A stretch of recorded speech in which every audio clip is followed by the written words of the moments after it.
بسم اللہ الرحمن الرحیم۔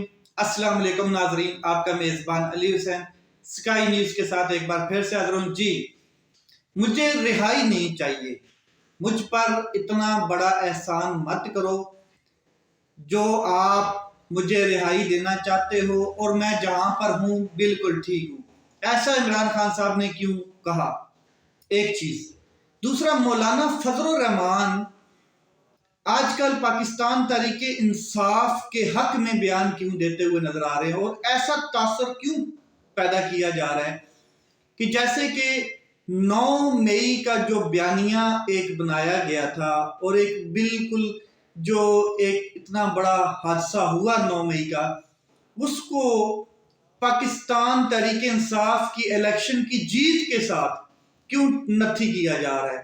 یہ چیز بڑی معنی خیز ہے اور یہ کیا ڈبل پالیسی، ڈبل گیم کرنے کی کوشش کی جا رہی ہے کہ پاکستان تحریک انصاف اور فوج آپس میں لڑتی رہے یا ان کے آپس میں اختلافات مزید بڑھتے رہیں؟ اس کے اوپر بات کروں گا۔ پھر 3 بڑے کیسز جن میں عمران خان صاحب کو سزا سنائی گئی، اس کے بعد بھی دل خوش نہیں ہوا، روح خوش نہیں ہوئی، دل کو تسلی نہیں ملی، تسکین نہیں ملی۔ تو ایک اور کیس میں عمران خان صاحب کے اوپر فرد جرم عائد کر دی گئی ہے۔ یہ ساری چیزیں کس لیے کی جا رہی ہیں؟ صرف اور صرف اس شخص کو آزمایا جا رہا ہے جو شخص ان سے ٹوٹا نہیں ہے، جو شخص ان کے سامنے جھکا نہیں ہے، ان کی ڈیل کے سامنے بکا نہیں ہے اور بکنے والا بھی نہیں ہے۔ سب سے پہلے بات کرتے ہیں کہ صدر پاکستان ڈاکٹر عارف الوی، کوئی بھی صدر ہو پاکستان کا تو اس کے پاس یہ اختیار ہوتا ہے کہ وہ کسی کی بھی سزا، اس کے پاس ایسے اختیارات ہیں آئین اور قانون کے مطابق کہ وہ کسی کی سزا کو سسپینڈ کر سکتا ہے، کسی بھی شخص کی، پاکستان کے کسی بھی شہری کی سزا کو سسپینڈ کر سکتا ہے۔ تو عمران خان صاحب کو پہلے بھی کئی ڈیلز آفر ہوئی ہیں، اگر نہیں معلوم تو میں آپ کو بتاتا ہوں کہ سب سے پہلے عمران خان صاحب کو جو ڈیل آفر ہوئی تھی وہ یہ ہوئی تھی کہ جب وہ پکڑے گئے تھے 9 مئی کے مقدمات سے پہلے، جب وہ پکڑے گئے تھے اور اس کے بعد جب ان کو رکھا گیا تو عمران خان صاحب کو یہ ڈیل آفر ہوئی تھی کہ آپ کم از کم 3 سال کے لیے بنی گالہ شفٹ ہو جائیں، آپ کو وہاں پہ نظر بند کر دیا جاتا ہے، آپ کو وہاں پر رہنا ہے، کوئی آواز نہیں اٹھانی، کوئی بولنا نہیں ہے، کچھ بھی نہیں کرنا، اور 3 سال حکومت چلنے دیں، جن کو ہم لاتے ہیں ان کو کام کرنے دیں، اس کے بعد پھر آپ کو حکومت دے دی جائے گی۔ یہ ایک آفر جس کو ریجیکٹ کیا تھا عمران خان صاحب نے۔ اس کے بعد پھر ایک آفر ہوئی، اور پھر جو آفر ہوئی وہ یہ تھی کہ عمران خان صاحب کی جو وائف ہیں بشرا بی بی، ان کو بڑے مؤثر لوگوں کے ذریعے پیغامات پہنچائے گئے کہ ہم آپ کے کیسز بھی معاف کروا دیتے ہیں، ہم عمران خان صاحب کو رہائی بھی دلوا دیتے ہیں، ہم عمران خان صاحب کے باہر جانے کا بھی انتظام کر دیتے ہیں، عمران خان صاحب پاکستان سے کچھ عرصے کے لیے باہر چلے جائیں، ہم تمام لوگوں کو رہا بھی کر دیں گے، سیاسی مقدمات بھی ختم کر دیں گے۔ لیکن بشرا بی بی نے یہ ایک کیس کے دوران عدالت میں اڈیالہ میں یہ بالکل انکشاف کیا تھا کہ مجھے بالکل اس قسم کے لوگوں کی آفرز آتی رہی ہیں، لیکن جب میں عمران خان صاحب کے پاس آتی ہوں اور وہاں پر بیٹھتی ہوں تو میں یہ چیزیں بھول جاتی تھی، کیونکہ ان کا جو حوصلہ، ان کا جو جذبہ، جو بہادری، جو غیور شخص ہے، اس کے سامنے میں یہ بات نہیں کر پاتی تھی، بھول جاتی تھی۔ تیسری آفر، ایک شخص جا کر ملتا ہے اڈیالہ جیل میں اور ہائی آفیشیل شخص تھا جو بالکل اسٹیبلشمنٹ کا بہت بڑا عہدہ رکھتا ہے، وہ شخص جا کے عمران خان صاحب سے ملتا ہے اور عمران خان صاحب کو بالکل واضح کہتا ہے کہ الیکشن ہو چکے ہیں، رزلٹ قبول کیا جائے، اور کوشش یہ بھی کی گئی کہ آپ پاکستان تحریک انصاف جو ہے، جو جس طریقے سے ہم نے بندر بانٹ کر لی ہے اس کو قبول کریں، تاکہ پھر ہم آپ کے جو یہ مقدمات ہیں ان کو بھی آپ سہولت کاری کریں اور اس میں آپ کو ریلیف دیں، آپ کے قیدیوں کو بھی چھوڑا جائے، تمام چیزیں آپ کے لیے رستے ہموار کیے جائیں۔ یہ عمران خان صاحب کو آفر ہوئی، اور ایک شخص جو خود جا کر وہاں پر ملا اور پورے کے پورے پاکستان کے بڑے قانون دان، سیاستدان سب اس بات کو ڈینائی نہیں کر رہے ہیں، تو عمران خان صاحب نے اس کو بھی ریجیکٹ کیا۔ چوتھی آفر جو ہے وہ یہ بن رہی ہے کہ صدر پاکستان جو ہے وہ ایک اختیار رکھتے ہیں، اور وہ یہ اختیار ہوتا ہے کہ کسی بھی شخص کو وہ اس کی سزا معاف کر سکتے ہیں جو عدلیہ کی جانب سے دی گئی ہو۔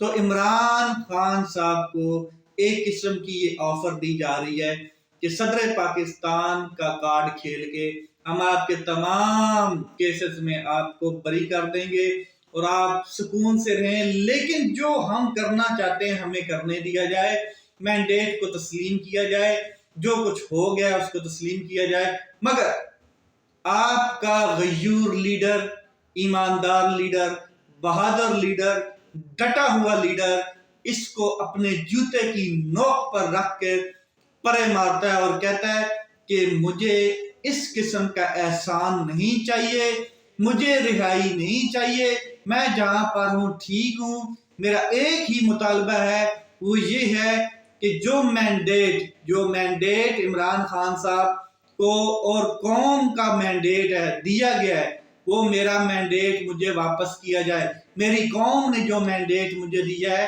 اس کو واپس کیا جائے۔ دوسری کوئی ڈیل نہیں ہے، نو مور ڈیل، نو مور آفرز، جسٹ سنگل ایجنڈا کہ میرا جو مینڈیٹ، قوم کا جو مینڈیٹ ہے، ووٹ کو جو عزت ہے قوم نے دی ہے، اس بات وہ واپس کی جائے تاکہ ملک میں سیاسی استحکام پیدا ہو۔ پھر جوتے کی نوک پہ دے ماری۔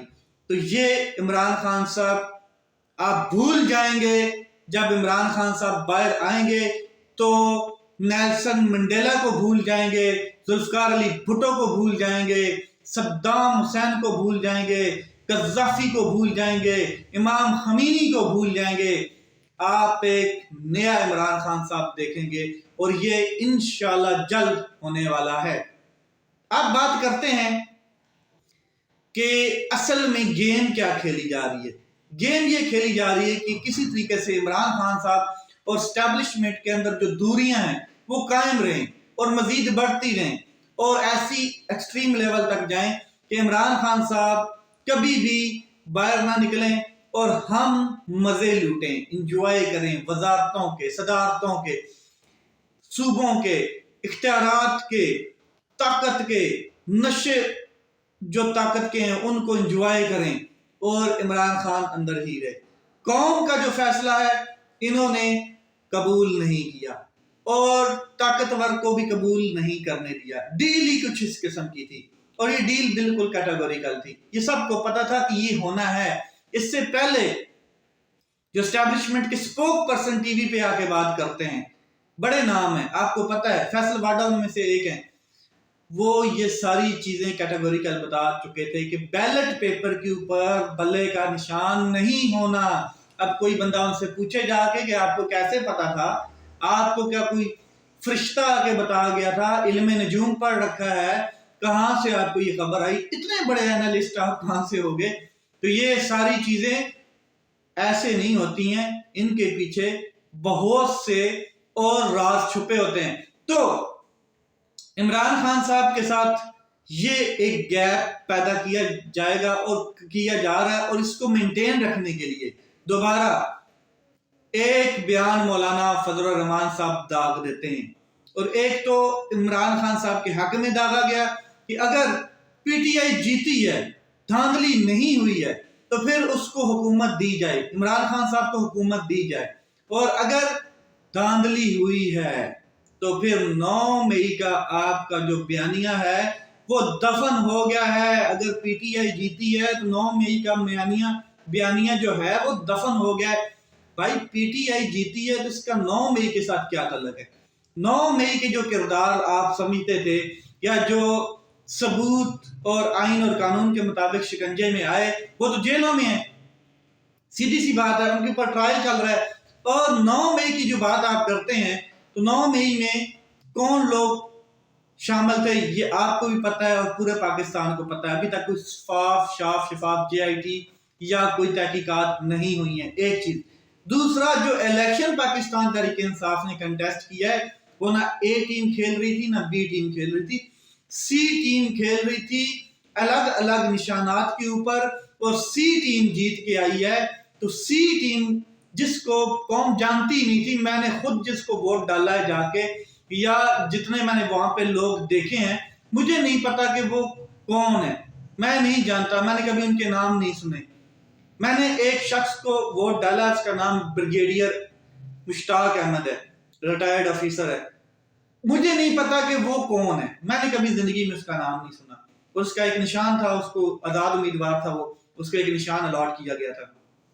تو یہ لوگ جو یہ پالیسی بنا رہے ہیں, یہ پالیسی بڑی سمپل سی ہے کہ ایک تو مولانا فضل الرحمان صاحب غصے میں بھی ہیں, صدارت بھی نہیں ملی, وزارت بھی نہیں ملی, کوئی صوبے کی حکمرانی بھی نہیں ملی, سیٹیں بھی نہیں ملے. جس طرح باقی جماعتوں کے ساتھ وعدے کیے گئے اور جھرلو پھیرا گیا اور ان کو سہولت کاری ملی, اس قسم کی کوئی سہولت کاری بھی نہیں ملی. ایک چیز یہ. دوسرا, یہ نون لیگ اور مولانا صاحب کا پروپیگنڈا بھی ہو سکتا ہے کہ تاکہ یہ آپس میں لڑتے رہیں اور ان کے اختلافات مزید بڑھتے رہیں اور ہم انجوائے کرتے رہیں, اور انجوائے کریں گے یہ آپ دیکھ رہے ہیں. آگے سب سے اہم چیز, 3 بڑے کیسز توشہ خانہ, سائفر اور عدت میں سزائیں سنانے کے بعد ابھی تک تسلی نہیں پوری ہوئی, اور 190 ملین پاؤنڈ عمران خان صاحب القادر ٹرسٹ کیس میں عمران خان صاحب کی کرپشن کے اوپر, کرپشن بھی بتاتا ہوں, یہ کیس بھی بتاتا ہوں, اس کے اوپر فرد جرم عائد کر دی گئی, جس کے اوپر عمران خان صاحب نے فرد جرم سے انکار کیا. اور وجہ کیا ہے, یہ کیوں کیا جا رہا ہے؟ پریشرائز کرنے کے لیے, گھٹنے ٹیکنے کے لیے. لیکن وہ خان ہے, وہ اتنا جلدی جھکے گا نہیں, اور جھکے گا تو سوچنا بھی نہیں آپ نے, نہیں, وہ کٹ جائے گا. اس کو موت قبول ہے, اس کو یہ ذلت بھری زندگی نہیں قبول جو وعدے کر کے اور ڈیلیں کر کے باہر چلے جاتے تھے لندن. تو عمران خان صاحب کا یہ جو 190 ملین پاؤنڈ کیا ہے, ایک ملک ریاض صاحب کی چوری کی ہوئی دولت, کالا دھن پکڑا جاتا ہے باہر, وہاں سے وہ پاکستان میں واپس لایا جاتا ہے اور سپریم کورٹ آف پاکستان کے اکاؤنٹ میں جمع کروا دیا جاتا ہے. یہاں پر مسلم لیگ نون اور ان کے حواری جو ہیں, سہولتکار جو ہیں, وہ شور مچاتے ہیں کہ یہ حکومت پاکستان کا غریب عوام کا پیسہ تھا, اس میں جمع ہونا چاہیے تھا. پھر ہوتا کیا ہے کہ سپریم کورٹ آف پاکستان اس کے اوپر ایک رپورٹ طلب کرتا ہے. کہاں سے؟ المشرق بینک, جس کے ذریعے ٹرانزیکشن ہوئی, اور NCA نیشنل کرائم ایجنسی سے ایک رپورٹ طلب کی جاتی ہے. اس وقت جب یہ کیس بن چکا ہوتا ہے اور یہ کیس مضبوط ہو چکا ہوتا ہے عمران خان کے اوپر, جب رپورٹ جمع کرائی جاتی ہے دونوں اداروں کی جانب سے, بینک کی جانب سے بھی اور NCA کی جانب سے بھی, تو رپورٹ میں یہ بالکل واضح ہوتا ہے کہ یہ جو پیسہ ہے یہ حکومت پاکستان کا ہے ہی نہیں. تو پھر سپریم کورٹ آف پاکستان کیا کرتی ہے, اس پیسے کو صوبوں میں تقسیم کر دیتی ہے. جب پیسہ صوبوں میں تقسیم ہو گیا, پیسہ حکومت پاکستان کا ہے ہی نہیں, پیسہ ملک ریاض کا کالا دھن ہے, اس سلسلے میں یہ سارا. اور وہ سپریم کورٹ آف پاکستان میں کیوں جمع ہوتا ہے؟ کیونکہ سپریم کورٹ آف پاکستان نے ایڈجسٹ کیا, جو جرمانہ جمع کروانا تھا ملک ریاض نے سپریم کورٹ آف پاکستان میں, اس میں ایڈجسٹ کیا, تو معاملہ تو ختم ہو جاتا ہے. اور جو باقی جو معاہدہ تھا اس کے حساب سے القادر یونیورسٹی بن گئی. 1 روپیہ عمران خان صاحب کے گھر نہیں گیا, ان کی جیب میں نہیں گیا, وہ تو خود دونوں ٹرسٹی ہیں, تو کیس تو سرے سے ختم ہو جاتا ہے. پھر فرد جرم عائد کی گئی. کیوں؟ یہ ہے جی پاکستان کا قانون. پاکستان میں اگر آپ نے انصاف حاصل کرنا ہے تو پھر آپ کو صرف اور صرف چیف جسٹس آف پاکستان کی سیٹ پہ ہونا چاہیے, یا اسٹیبلشمنٹ کے کسی تکڑے عہدے پہ ہونا چاہیے, پھر ہی آپ کا انصاف آپ کی دہلیز پہ ملے گا. ورنہ آپ خود اس دہلیز پہ سر رگڑ رگڑ کے مر جائیں گے اور ثابت نہیں کر پائیں گے کہ آپ گناہگار تھے یا نہیں. اپنا خیال رکھیں, اپنے بھائی کے اس چینل کا خیال رکھیں. پاکستان زندہ باد.